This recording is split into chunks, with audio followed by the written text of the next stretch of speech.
So ayan, hi guys! Welcome back sa channel natin at ito na nga po sa episode 27 natin. So ayan, bago tayo magsimula ay kung bago ka pa lang din sa channel natin ay huwag mo kalimutang mag-subscribe at pakipindot na rin ay ang notification bell para ma-update ka every time na meron tayong bagong upload. So yun naman po at ulit ay huwag na nga natin patagalin pa. Simulan na natin yan. At kanina nga ay dito tayo natapos sa pagdating ng ibang mga heroes at eto yung mga support team para dun sa gagawing pag-atake sa Master Association. At now, ang continuation niya is dito naman na.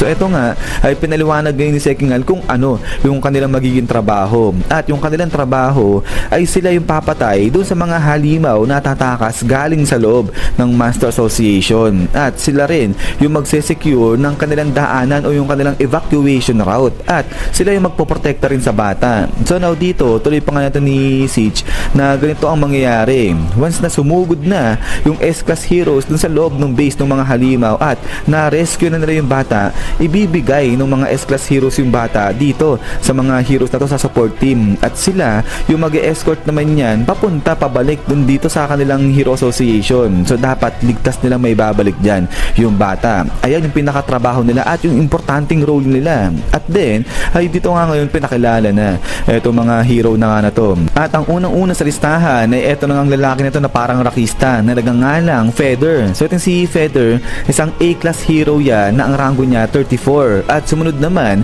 ay etong dalawa. So etong may hawak dito na malaking baril, ito si One Shatter na A-Class hero din na ang rango niya ay pang 22. At eto naman yung lalaki sa likod niya, si Crescent Moon. So etong si Crescent Moon, A-Class din niya, ang rango niya naman ay pang 25. At next naman dito ay etong barang bata na nga na to na may helmet na nagangalang Gearspur. At etong si Gearspur, C-Class hero yan na pang 133. So medyo malayo, medyo mababa yung rango niya, C-Class eh. But ang sunod naman dito ay eto namang lalaki na to na nagtaas na ng kamay. Sabi niya nga dyan, teka lang Sekingal, may tatanong ako. So parang ang tapang ng lalaki na to. Pero ang pangalan niyan, si Needle Star, isang B-Class at ang rango niya pang 60. So ito sabi niya nga kay Sekingal na pupunta sila dun mismo sa kuta ng mga halimaw na wala naman silang kaalam-alam kung gaano kalakas saka kung gaano kadelikado yung nandoon. Kaya nga malaking risk yan para sa kanila kasi nga buhay nila yung nakataya dyan. So now, dahil nga rito, kapag natapos etong mission na to ay dapat may pangako sa kanila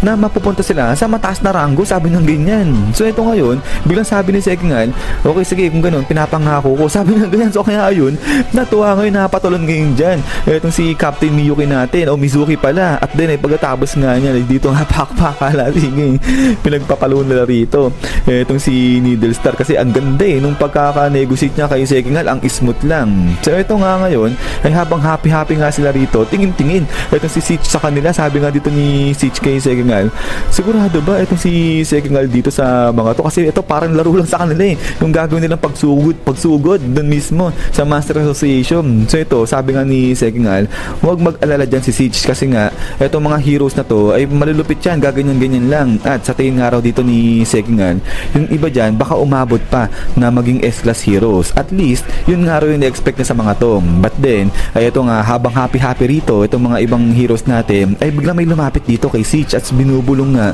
na may naghahanap sa kanya at nandiyan daw si Silver Fang. At so pagkatapos nga niyan ay pinuntahan kaagad ni Siege itong sila Silver Fang. At eto nga ay biglang tingin na itong si Silver Fang dyan kay Siege. Sabi niya nga dyan na pasensya na pero kasi yung kanyang communicator nawala niya kung saan pwede ba na humingi siya ng bago. So ito ay sabi nga rito ni Siege, sige walang problema, bibigyan niya ng bago ayun si Silver Fang. Pero ito nga naalala niya yung sinabi sa kanya ni Sekingal na alam niya na yung kanyang dapat gawin. At dito pinaalala sa kanya ni Sekingal na ayan si Silver Fang, hindi siya kasama, hindi siya parte ng mission na yan. Kaya paalisin ni Siege ito si Silver Fang nang walang ibinibigay na kung anumang info patungkol sa kanilang operation. At then ay ito nga biglang tanong pa kayo ni Silver Fang itong si Siege kung meron na raw ba silang nakuwang information patungkol kay Garo at kung saan nagtatago yan. Kasi sa palagay niya nga raw si Garo nandoon ngayon kasama yung grupo ng mga halimaw. At then ito nga biglang sagot si Siege, sabi niya nga dyan na hindi, pasensya na, wala silang nakakuwang info patungkol kay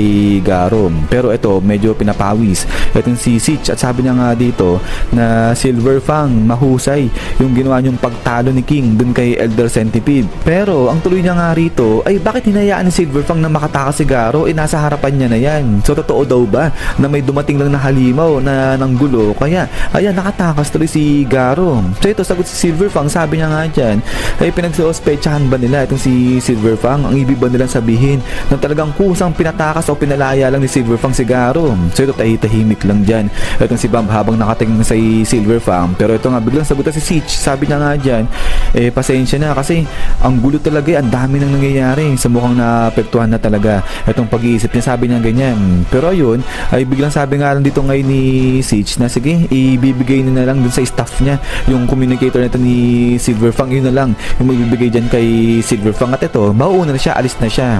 At so ayan, ay pagkatapos nga nito ay umalis na nga rin dyan etong si Siege. At then ay eto nga, kinausap na ni Bam etong si Silver Fang at sinabi na talaga nagsuspecha na sila dito kay Silver Fang. So ang iniisip nila, baka raw itong si Silver Fang di niya nilabayan ng husto si Garo, na go easy lang siya kasi nga disipulo niya yung si Garo, kumbaga ayaw niyang masaktan yung si Garo. Pero biglang sagot na itong si Silver Fang, sabi niya nga dyan na hindi ganun, hindi siya na go easy dyan kay Garo, talagang nilabanan niya ng husto yan. But then eto nga, habang seryoso na dito itong sila Silver Fang, ay may nagbukas ng pinto at eto, biglang pasok si King dyan sa kwarto kung nasaan ito sila Silver Fang. So ito, di pa alam ni King, di niya pa nakikita itong sila Silver Fang. Pero ito nga, tingin-tingin pa sa paligid itong si King kung may tao ba at saka kung may nakakita sa kanya. Pero ito nga nung okay na, ay maya-maya pa sinarado na unti-unti ni King itong pintuan. At sabi niya nga rito, magtatago muna siya saglit. Pero ang tanong ay paano raw ba siya alis sa lugar na to? So yun, tatapos pala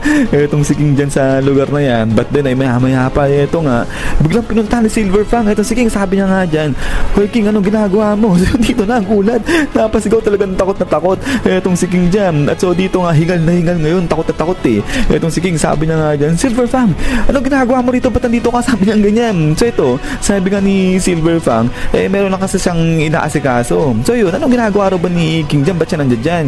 So ito, sabi nga ni King ngayon dito, na lahat do kasi ng S-Class pinatawag kasi may meeting nga raw. Pero sabi nga dito ni Silver Fang, lahat ng S-Class, pero walang umabot sa kanya. Di ba isang S-Class rin itong si Silver Fang. So dito nga, ay tingin na sa malayo. Itong si King, sabi niya nga dyan, maalala niya nga pala na sinabi nga ni Child Emperor na wag daw ililik, wag daw sasabihin kay Silver Fang lahat ng info patungkol nga sa operation na yan. At then, ito nga, biglang akbay na ni Silver Fang itong si King, so pinapawis na itong si King dyan. Sabi nga nito ni Silver Fang, ano ba naman itong si King? Di ba, nagsama-sama na silang kumain ng hotpot kaya sabihin niya na wag niya na itago itong info na to, sabi ng ganyan. At then, pagkatapos nga niyan, ay dito naman banda ka na Child Emperor, tingin-tingin na sa oras si Child Emperor, sabi niya nga dyan, ang tagal ni King nag-CR lang siya, hindi pa siya bumabalik. Pero ito nga, sabi nga ni Zombie Man, kanina sobrang lakas daw talaga nung engine ni King talagang nagro-roll, sabi niya ganyan. So grabe, ibig sabihin todo yung kaba ni King sa meeting nila. So ito, sabi nga ni Zombie Man, baka gusto lang ni King na mag-concentrate. At ito ngayon, sabi nga dito ni Dark Shen, aba, di raw siyang papatalo, kaya ito, mag-i-squat siya para warm up, sabi niya ganyan. But then, ay dito na nga ngayon sinabi ni King kay Silver Fang na susugurin nga nila itong base ng Master Association.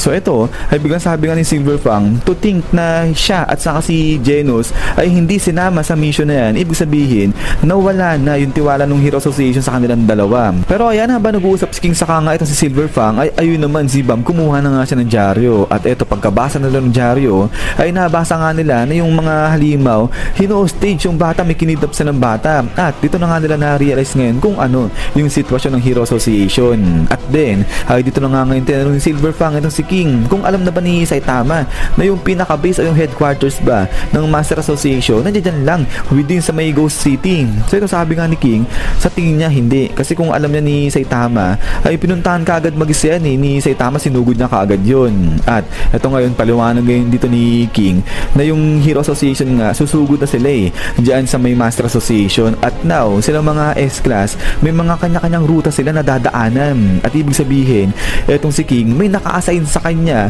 na ruta at siya lang mag-isa yung pupunta sa ruta na yan. So ngayon, sabi nga dito ni King, eto, labag talaga to sa ipinag-uutos ng association. Pero may gusto siyang hilingin dito kay Silver Fang. At eto, tawag niya ngayon itong dalawa. Sabi niya nga dyan, Bam, Silver Fang, kunin natin si Genos, pati na rin si Baldi, at dun sa ruta ko, dun tayo dumaan, sama-sama tayo, sabi ng ganyan. Susugurin nila eto Master Association. Pero sabi nga dito dito ni King, gawin nila yan ng Loki lang. At then eto nga sagot etong si Silverfang, sabi niya nga dyan na sa tingin niya si Garo nandoon din sa base ng mga halimaw, kaya sige dalhin ni King etong si Silverfang dun sa lugar na yon. At then pagkatapos nga niyan eto ngayon nagkasundo na si King at saka nga si Silverfang, so magkasama na etong dalawa. At sabi nga dito ni King, sige magkita sila dun sa place ni Saitama, so sa lugar pa talaga ni Saitama. At then pagkatapos nga niyan eto nga alis na ngayon dyan etong si King. So dito nga sa loob-loob ni King, ayun ngayon ay medyo nawawala na yung kanyang anxiousness kasi nga akala niya siya lang mag-isa yung pupunta dun sa may ruta na yun, so mamatay talaga siya. So ito nga sabi nga ni King, buti na lang talaga. But then pagkatapos nga niyan eto balik na nga si King ngayon dito sa kanyang mga kasamahan. So ito ay tingin-ting si Atomic Samurai kay King, sabi niya nga dyan sa loob-loob niya, aba yung roar neto ni Jin na tumahimik na, kumalma na, ibig sabihin mas na-sharpen niya na itong kanyang lakas. Sabi niya ganyan, so talaga naman napakataas na expectation nila dito kay King pero ito nga sabi nga rito ngayon ni Child Emperor, nandito na si King, so lahat okay na, kompleto na sila lahat yan. So kaya naman ito na yung oras para nga sumugod sila. Ito nga sugod na ngayon dito ito mga S-Class heroes natin, pati na yung support team natin. So yun, ito si Tatsumaki, umaaura na nga siya rito. At then pagkatapos nga niyan is yan guys, so hanggang dito lang ito sa episode 27 natin. At ayan, sa wakas ay susugod na nga rin itong mga heroes natin papunta dun sa kuta ng mga halimaw. Pero yun nga guys, ay maraming salamat nga ulit sa panonood dito kay One Punch Man natin. So hintay lang para po sa kasunod nito. So yun na naman, at ulit ay kung natrapan nyo pala itong video natin, huwag nyo kalimutan mag-iwan ng like. So yun na naman, sa lagi mag-ingat, God bless nyo lahat at kita-kits tayo ulit.